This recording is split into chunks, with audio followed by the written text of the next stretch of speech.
Hello everyone, welcome back to another exciting video of এলোমেলো monkeys. Part 1 এ তোমরা দেখেছো আমরা কলকাতা থেকে হরিদ্বার কিভাবে এলাম। হরিদ্বারের কম বাজেটে লাক্সারি হোটেলের ডিটেলস, পপুলার ঘাট, শপিং, ফেমাস দাদা বৌদির খাবার হোটেল। যারা এখনো এটা দেখোনি তারা আই বাটনের লিংকে ক্লিক করে দেখে নিও, তাহলে আরো ভালোভাবে আমাদের জার্নিটার সাথে কানেক্ট করতে পারবে। এখন টাইম হয়েছে ভোর 4:30, আর আজকে আমরা বেরিয়ে পড়বো কেদারনাথের দিকে। আর এটা হতে চলেছে বাস জার্নি হরিদ্বার থেকে সোনপ্রয়াগ পর্যন্ত, কারণ আমরা করছি বাজেট ট্রিপ, এটা কমফোর্টেবল জার্নি। তো চলুন শুরু করি। পুরীতে টাইম এখন 4:57 আর সকাল 5:15-তে আমাদের বাস ছিল। আমরা চলে এলাম হরিদ্বার বাস স্ট্যান্ডে। হরিদ্বার থেকে সোনপ্রয়াগের ডাইরেক্ট বাস পাওয়া যায়, কিন্তু লিমিটেড। তাই যদি বাস মিস হয়ে যায় তাহলে রুদ্রপ্রয়াগ বা গুপ্তকাশী অব্দি ব্রেক জার্নি করতে হয়। সকাল সকাল 4টে থেকে বাস স্টার্ট হয়ে যায়, আর লাস্ট বাস ছাড়ে দুপুর 2টোয়। বাসের ভেতরটা কিন্তু বেশ ভালোই ছিল, আর সিটগুলো খুব কমফোর্টেবল ছিল। আমার সাজেশন এটাই হবে, তোমরা সকাল সকাল বাস ধরে নাও, তাহলে জার্নিটাও স্মুথ লাগবে আর তাড়াতাড়ি পৌঁছে রেস্টও নিতে পারবে। কারণ নেক্সট দিনই যেতে হবে আমাদেরকে কেদারনাথ। আমরা আগে থেকে রেড বাস থেকে বাসটা বুক করে নিয়েছিলাম, ভাড়া পড়েছিল 1000 টাকা পার হেড করে। তোমরা হরিদ্বারে এসে নিয়ে টিকিট কাউন্টার থেকে টিকিটও বুক করতে পারবে। আমরা আমাদের পছন্দের সিটে বসে বেরিয়ে পড়লাম সোনপ্রয়াগের পথে। চোখ খুলছে, কিন্তু এটা একটা নতুন দিনের মতো না, এটা কিন্তু একটা সিনেম্যাটিক শটের মতো লাগছে। যখন সকালে সূর্যের আলোর পাহাড়ের গা দিয়ে বেরোচ্ছে, এটা দেখে মন মুগ্ধ হয়ে যাচ্ছে। দেখেই মনে হচ্ছে বড় কিছু আসতে চলেছে। আজকের দিনটা আলাদা, একটা মোমেন্ট যেটা সবকিছু ভুলিয়ে দিতে পারে। এই রাস্তা, এই আলো, আর সাথে এরম পাহাড়ের ভিউ।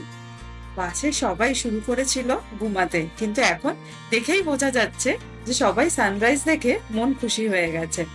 এটা তো লাইফের বেস্ট মোমেন্টের মধ্যে পড়বে। বাস চলে পড়লো পাহাড়ের রাস্তা দিয়ে, ওদিক দিয়ে পাহাড় আর অন্যদিক দিয়ে ঘাট। মনের মধ্যে একটা মিক্সড ফিলিং চলছিল। হরিদ্বার থেকে সোনপ্রয়াগ মোটামুটি 9 ঘন্টা টাইম লাগে।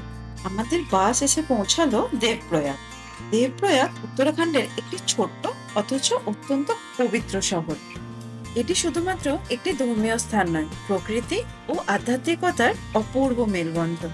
এখানে অলকানন্দ ও ভাগীরথী নদী মিলিত হয়ে গঙ্গা নামে প্রবাহিত হয়। এই ত্রিবেণী সঙ্গমের সাক্ষী হয়ে দাঁড়িয়ে আছে 1000 বছরের পুরনো ইতিহাস, পুরাণ এবং সন্ন্যাসী তপস্বীদের নিঃশব্দ ধ্যান। দেবপ্রয়াগ হলো পঞ্চপ্রয়াগের প্রথম ও অন্যতম গুরুত্বপূর্ণ স্থান।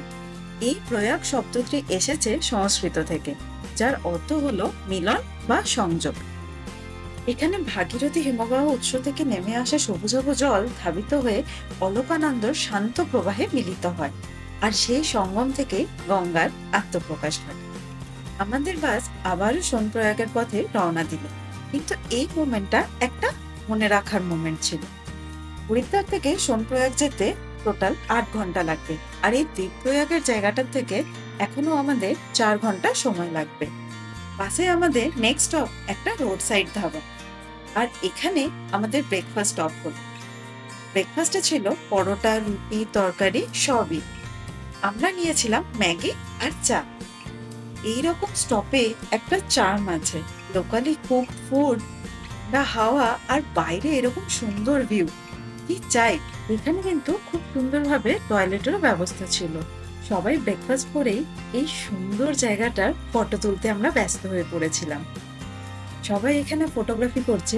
জায়গাটা এতটাই সুন্দর, দেখে মন ভরে যাচ্ছে। এই জায়গাটাই যদি এত সুন্দর হয়ে থাকে, তাহলে আমরা যেখানে যাচ্ছি সেটা আরো কত সুন্দর হবে, ভেবেই কত ভালো লাগছে। এই জায়গাটার কি নাম সেটা আমি তো জানি না, যদি তোমরা কেউ জেনে থাকো তাহলে ডেফিনেটলি কমেন্ট সেকশনে জানাও এই জায়গাটার নাম কি, আর এই ঝিলটারই বা কি নাম। বেরিয়ে পড়লাম আবার সোনপ্রয়াগের দিকে। এইরকম ভিউ যদি ডেইলি পাওয়া যেত, একদিকে পাহাড় আর অন্যদিকে নিচে বয়ে চলেছে মন্দাকিনী রিভার। টাইম এখন 1:30, আর বাস আমাদের নামিয়ে দিল সীতাপুরে। সীতাপুরই বাসের লাস্ট স্টপেজ। এখান থেকে 1 কিলোমিটার হেঁটে সোনপ্রয়াগ অব্দি পৌঁছাতে হবে। আমরা ঠিক করেছিলাম হেঁটেই যাব। বাস তোমাদের সীতাপুরে নামিয়ে দেওয়ার পরে তোমরা 3টে জায়গা পাবে স্টে করার জন্য। এক হচ্ছে সীতাপুর, 2 সোনপ্রয়াগ, আর 3 নম্বর হচ্ছে গৌরীকুণ্ড। আমরা থাকছি সোনপ্রয়াগে। যত তুমি এগিয়ে যাবে তত তোমার নেক্সট দিনকে ট্রেকটা স্টার্ট করাতে ইজি হবে। গৌরীকুণ্ড হচ্ছে লাস্ট জায়গা স্টে করার জন্য, কিন্তু গৌরীকুণ্ডতে থাকতে গেলে হোটেল একটুখানি এক্সপেন্সিভ হয়, অ্যান্ড সেকেন্ড জিনিস হচ্ছে ওখানে হোটেল পাওয়াটাও একটু ডিফিকাল্টি হয়ে যায়। তো তাই আমরা থাকছি সোনপ্রয়াগে। আওয়াজ শুনে বুঝতেই পারছো আকাশ একদম ক্লিয়ার আছে, আর এই হেলিকপ্টারগুলোই কেদারনাথ যায়। আওয়াজটা শুনেই মনটা পুরো খুশি হয়ে গেল। বিবেক অনেক খোঁজাখুঁজির পরে ফাইনালি আমরা একটা হোটেল পেয়েছি, কারণ জায়গাটা এতটাই ছোট যে হাতে গোনা কয়েকটাই ডরমেটরি অ্যান্ড কয়েকটাই হোটেল এখানে অ্যাভেলেবেল আছে। তাও ম্যাক্সিমামই শুনছি এখানে বুক আছে। আর আমরা যে সময়টায় এসেছি সেই সময়টা তো বেশ রাশ আছে, তাই মেবি আমরা অত ভালোভাবে হোটেল অ্যাভেলেবেল পাচ্ছিলাম না। ফাইনালি আজকে আমাদের স্টে পেয়ে গেছি, আর আজকে আমাদের স্টে হলো হোটেল নারায়ণ ধাম। রুমগুলো বেশ মোটামুটি ভালোই ছিল, খুবই পরিষ্কার পরিচ্ছন্ন ছিল এবং চারিদিকটা কাঠের ছিল। ওয়াশরুমটাও বেশ পরিষ্কার ছিল। বেডে 3 থেকে 4 জন আরামসে শোয়া যাবে এরকম বড় ছিল, আর রুম থেকে ভিউটাও জাস্ট দারুণ ছিল। এছাড়াও রুমে প্লাগ পয়েন্ট ছিল আর একটা ইলেকট্রিক কেটল ছিল, আর কিছু ছিল না। রুমগুলো 3 জন থাকার জন্য এনাফ জায়গা ছিল। আর এই রুমটার প্রাইস পড়েছিল আমাদের 1500 পার ডে। প্রচন্ড জোর খিদে পেয়ে গেছিল, তাই ব্যাগপত্র রেখে ফ্রেশ হয়ে চলে এসেছিলাম পাশের একটা হোটেলে লাঞ্চ করতে। লাঞ্চে ছিল ভাত, ডাল, মিক্স ভেজ আর পনিরের তরকারি। টেস্টটা খুবই সুন্দর ছিল। চলো এবারে দেখে নিই আমাদের ব্যালকনি থেকে ভিউটা কি রকম। ওয়াও, অসাধারণ একটা ভিউ, কি দারুণ লাগছে, মনে হচ্ছে দেখেই যাই কন্টিনিউয়াসলি।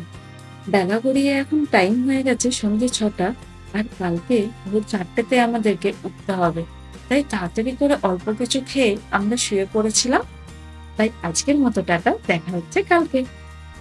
ভোর এখন ঠিক 4টে, আর আমি পুরো রেডি অ্যান্ড ভীষণ এক্সাইটেড, কারণ ফাইনালি ওই দিনটা চলে এসছে যে দিনে আমি আমার মহাদেবের কাছে যাব। বাইরের লাইনটা এখনই দেখো কত বড়, বাপরে! এই লাইনটা হলো রেজিস্ট্রেশনের লাইন। রেজিস্ট্রেশন কিভাবে করতে হবে আমি স্টেপ বাই স্টেপ তোমাদেরকে পুরো বলে দিচ্ছি, কিন্তু তার আগে বলি, যারা অনেকটা লাগেজ নিয়ে আসবে বা লাগেজ নিয়ে ট্রেক করতে চাইছো না, তাদের জন্য এখানে ক্লক রুমের ব্যবস্থা আছে, যেখানে তোমরা ব্যাগ বা ট্রলি রেখে দিয়ে চলে যেতে পারো ট্রেকের জন্য। আর এর জন্য পার ব্যাগ 100 টাকা করে চার্জেস লাগে।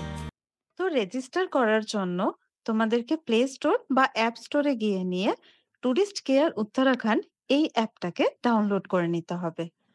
ডাউনলোড করার পরে রেজিস্টার ইওর সেলফে গিয়ে তোমাদেরকে রেজিস্টারটা করে নিতে হবে। এছাড়াও এখানে রেজিস্টার করার জন্য তোমাদেরকে আধার কার্ড নাম্বার, ডিটেলস, ফটো সমস্ত কিছু এখানে এন্টার করতে হবে। তারপরে এরকম একটা পর্চি বেরিয়ে আসবে।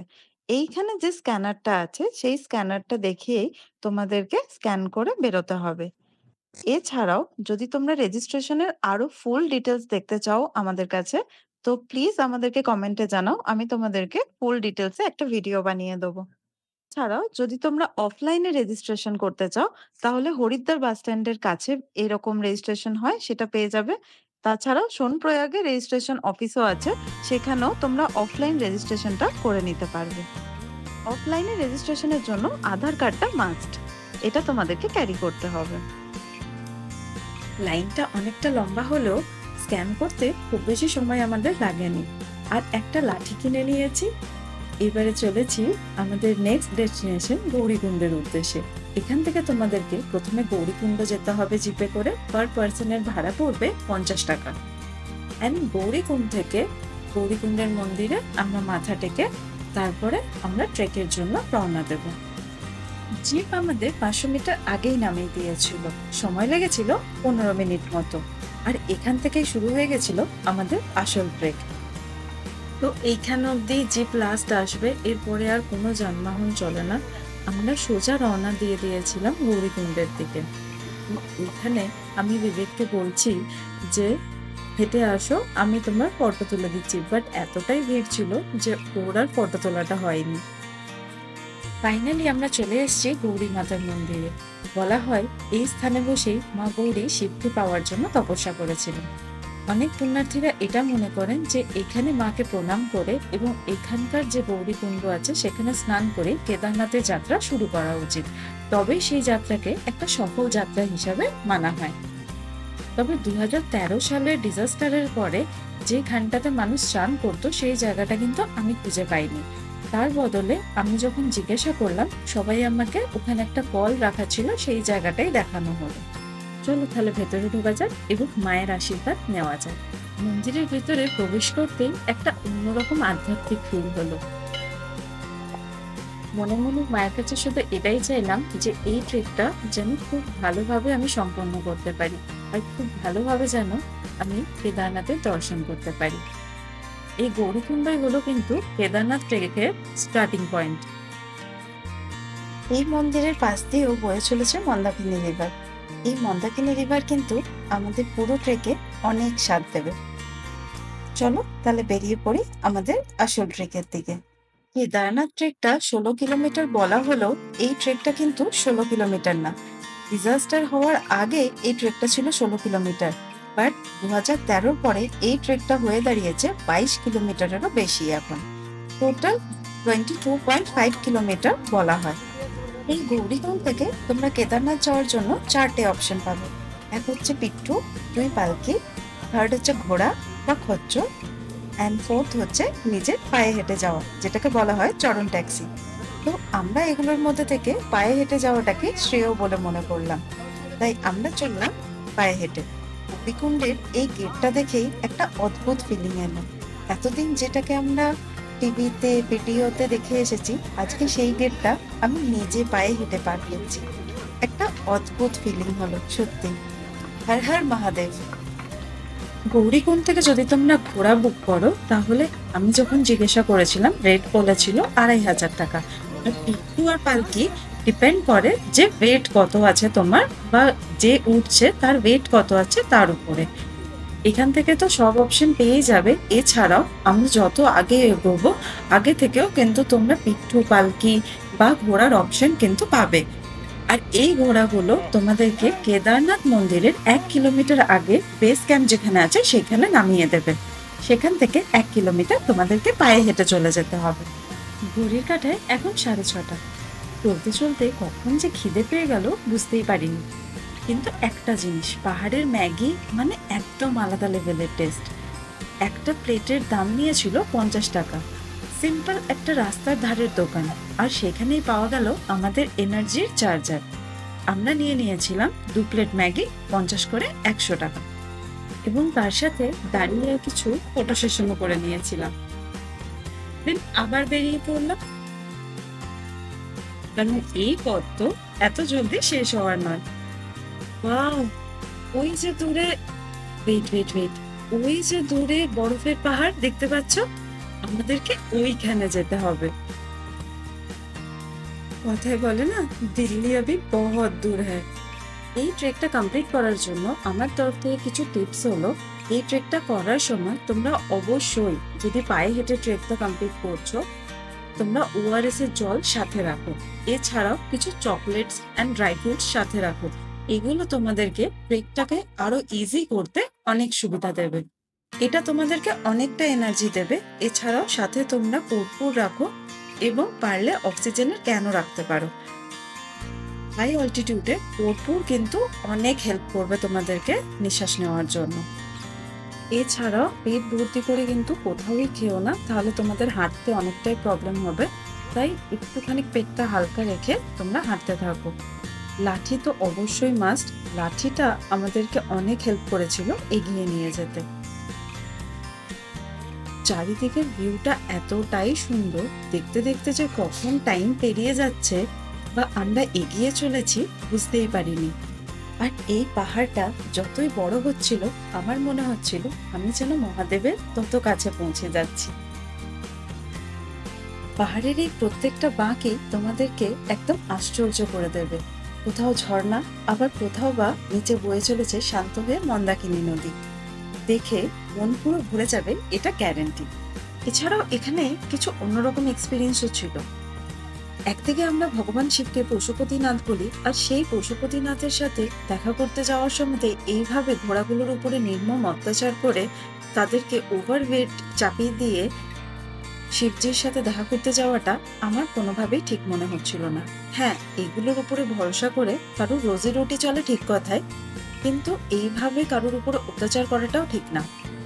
আর যেভাবে ঘোড়াগুলোকে সাইড দিয়ে নিয়ে যাচ্ছিল সেটাতে মানুষ এবং ঘোড়া দুজনকারই লাইফ রিস্ক ছিল। তাই আমার মতে বলে, পায়ে হেঁটে আসতে না পারলে বিকল্প ব্যবস্থা হেলিকপ্টার বা পালকির তোমরা ব্যবস্থা নিতে পারো। এছাড়াও রোপওয়ের একটা প্রজেক্ট স্যাংশন হয়ে গেছে, তো এটাও আগামী 1-2 বছরে হয়ে যাবে বলে আশা করা যায়। তখন তোমরা রোপওয়েরও ব্যবস্থা নিতে পারো। তো সকাল থেকে 8-9 কিলোমিটারের ট্রেক করে আমরা ফাইনালি পৌঁছে গেছি এখন ভীমগলিতে। তো ভীমগলিতে এসে তোমরা দেখতে পাবে এরকম দুটো দিকে রাস্তা ভাগ হয়ে গেছে। নিচে যে রাস্তাটা যাচ্ছে সেই রাস্তাটা দিয়ে ঘোড়া যারা যায় তারা এই রাস্তাটা দিয়ে যায়, কেননা এই রাস্তাটা অনেকটাই সমতল। আর উপর দিক দিয়ে যে রাস্তাটা তোমরা দেখতে পাচ্ছ, উপরের সাইডে যে এই রাস্তাটা দেখতে পাচ্ছ, সেই রাস্তাটা দিয়ে আমরা এখন হেঁটে যাব। এই রাস্তাটা দিয়ে গেলে একটু হলেও শর্ট হয়। এই রাস্তাটাই আবার কিছু দূরে গিয়ে দুটো পথ এক হয়ে যায়। আর এখন আমরা এসে পৌঁছালাম রামবাড়া ব্রিজে। আর এই মুহূর্তটাই ছিল একদম জাদুর মতো। রামবাড়া ব্রিজে দাঁড়িয়ে দেখা গেল মন্দাকিনী একবারই দুধ সাদা জল পাথরে ধাক্কা খেয়ে ছুটে চলেছে পাহাড়ের বুক চিরে। উপরে আমরা ক্লান্ত পায়ে দাঁড়িয়ে, আর নিচে নীরব বিচারে ছুটে চলেছে এক অদ্ভুত শক্তি মন্দাকিনী। মনে হচ্ছিল ও যেন কিছুতেই থামবে না, ঠিক যেমন আমাদের এই যাত্রা। এখান থেকে আবার ঘোড়া আর মানুষের রাস্তা এক হয়ে গেছে।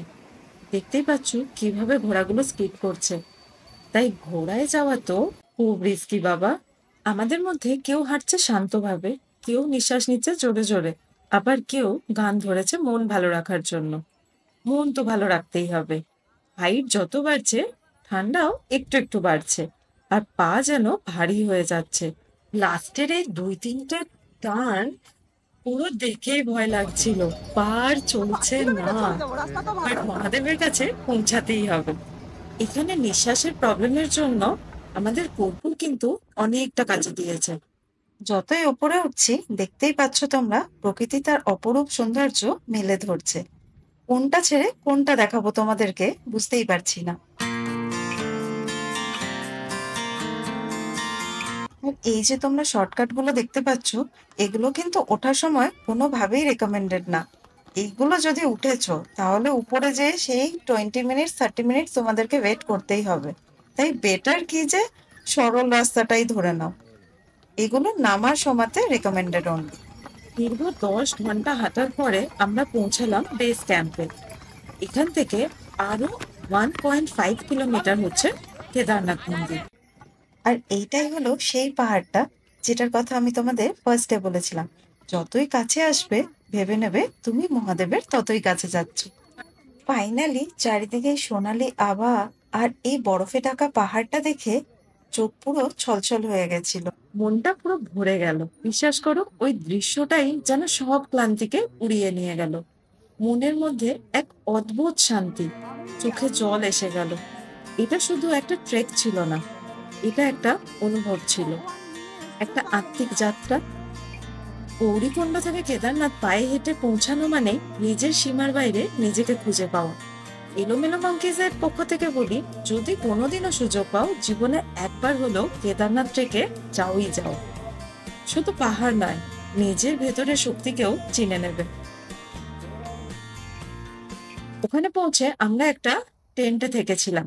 ভাড়া পড়েছিল 700 টাকা। সন্ধ্যা নামতেই ঠান্ডা যেন হাড় কাঁপানো হয়ে গেছিল। আমরা যেদিন ছিলাম সেদিন কিন্তু -2 হয়ে গেছিল রাত্রেবেলাতে। টেন্টের পাশেই একটা ছোট্ট হোটেল ছিল, সেই হোটেলেই আমরা রাতের ডিনারটা সেরে ফেলেছিলাম। গরম গরম ভাত ডাল তরকারি কিন্তু আমাদের সেই রাত্রে খুব ভালো লেগেছিল। ঘড়িতে এখন সকাল 5টা, আর আমি এখন রেডি হয়ে গেছি মন্দিরে যাওয়ার জন্য। চারিদিকে একদম কনকনে ঠান্ডা, তার মধ্যেই সবাই কিন্তু স্নান করে মন্দিরে যাচ্ছে। দেখে বেশ ভালোই লাগলো। এছাড়াও এখানে গরম জলের ব্যবস্থা আছে। টেন্টে বা যেখানে তোমরা থাকবে সেখানে বললে তারা এক বালতি গরম জলের ব্যবস্থা করে দেয়। আমাদের একজন সাথীর কালকে একটু শরীরটা খারাপ হয়ে যাওয়ার জন্য আমরা কাল রাত্রেবেলাতে বেস ক্যাম্পের কাছেই টেন্ট নিয়েছিলাম। শুধু ওখানেই নয়, এছাড়াও তোমরা মন্দিরের কাছাকাছিও অনেক টেন্ট পেয়ে যাবে রিজনেবল রেটে। আমাদের টেন্ট থেকে মন্দিরের দূরত্ব ছিল প্রায় 30 থেকে 40 মিনিট মতো।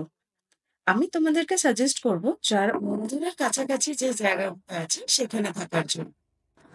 ওখানেও একটুখানি দেখে নিলে কম রেন্টে টেন্ট পাওয়া যায়। এছাড়াও শেয়ারিং এ রুমও পাওয়া যায়। এগুলো তোমাদেরকে ওখানে গিয়ে কথা বলে নিতে হবে।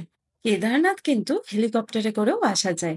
এই যে দেখতে পাচ্ছ, যেটা আমি কালকেও দেখিয়েছিলাম সোনপ্রয়াগ থেকে। এই হেলিকপ্টারগুলো কিন্তু গুপ্তকাশী বা ফাটা থেকে ছাড়ে। এদের একটা প্যাকেজ হয় যেখানে তোমরা সেম ডেতে এসে পুজো দিয়ে রিটার্ন চলে যেতে পারবে। তাড়াতাড়ি করে এবার মন্দিরের দিকে রওনা দিলাম। সাইডে এরকম মন্দিরের সামনে এরকম অনেক দোকান দেখতে পাবে যেখান থেকে তোমরা পূজার সামগ্রী কিনে নিতে পারবে। আমরাও এখান থেকেই পূজার সামগ্রী কিনে মন্দিরের পথে হাঁটা দিলাম। মন্দিরের চারিপাশে কিন্তু অনেক বড় বড় হোটেলের কনস্ট্রাকশনের কাজ চলছে, তো ফিউচারে এখানে থাকার কোনোই অসুবিধা হবে না। পাহাড়টা কি অপরূপ লাগছে না? পাহাড়ের উপরে সূর্যের আলোটা পড়াতে একদম আলাদা রকম দেখতে হয়ে গেছে। চারিদিক সোনালি হয়ে গেছে একবারে। যারা আগের দিন এখানে একটু তাড়াতাড়ি পৌঁছাবে, মানে বিকেল বিকেল পৌঁছাবে, তারা কিন্তু এখানে সন্ধ্যা আরতিটা দেখতে ভুলো না। এখানে কিন্তু খুব সুন্দরভাবে সন্ধ্যা আরতি হয়। ফাইনালি আমি মন্দিরটার কাছে পৌঁছে গেছি। এখন সিঁড়িতে উঠছি। এই যে কি এক আলাদা অনুভূতি, আমি হয়তো শব্দতে বলতে পারবো না। মন্দিরটা আমার চোখের সামনে যতই বড় হচ্ছে, মানে চোখের সামনে যতই এগিয়ে আসছে, আমার হৃৎপিণ্ডটাও ততই জোরে জোরে ধড়াস ধড়াস করছে। সিরিয়াসলি অনেকটা ভিড় ছিল, তাই জন্য আমরা সোজা লাইনে চলে গেছিলাম। আর মন্দিরের ভিডিওটা বেশি করে তোলা হয়নি। কত বড় লাইন দেখো! এখন ঘড়িতে বাজছে ৬টা ৪৫ অমনি। লাইনটা এটা ছিল জেনারেলদের লাইন, আর লাইনটা প্রচুর বড় ছিল। এখন সময় হয়ে গেছে 12:30। এখানকার একটা নিয়ম আমার একটুখানি বাজে লাগলো, সেটা হচ্ছে সকালবেলা 12টা পর্যন্ত যে লাইনটা থাকবে সেটা ভিআইপি দের জন্য ম্যাক্সিমাম করে দেওয়া হয়, আর খুবই অল্প সংখ্যক জেনারেল সেই টাইমে ঢুকতে পারে সেই লাইনে। এছাড়াও আমরা ভিআইপি লাইনের জন্য কথা বলেছিলাম, কিন্তু এক একজনা এক এক রকম রেট চাইছিল। যেরকম কেউ বলছিল 2,000 টাকা পার পার্সন, তো কেউ বলছিল 2,500 টাকা পার পার্সন। তাই আমরা ভিআইপি লাইনে না গিয়ে জেনারেল লাইনে থাকাটাই বেস্ট মনে করলাম। ঘড়িতে এখন 3টে 22। ভাবছো তো, সেই সকাল 6:30 থেকে লাইন দিয়ে এখন 3টে 22। হ্যাঁ, এতটাই লাইন ছিল। মাঝখানে আবার একটার সময় মন্দির বন্ধ হয়ে যায়। মন্দির 1 ঘন্টা বন্ধ থাকে, সেটা হচ্ছে 1টা থেকে 2টো অবধি। ততক্ষণে আমাদের লাইনটা এসে পৌঁছেছিল একদম ব্যারিকেডের মাঝখানে। চাইলেও আমরা এখান থেকে বেরোতে পারতাম না, মানে বেরোলেও আবার লাইনে ফিরে আসতে পারতাম না। তাই এখানেই বসে ওয়েট করাটাকে আমাদেরকে মেনে নিতে হলো। ফাইনালি মন্দির খুলেছিল 2টো 45-এ।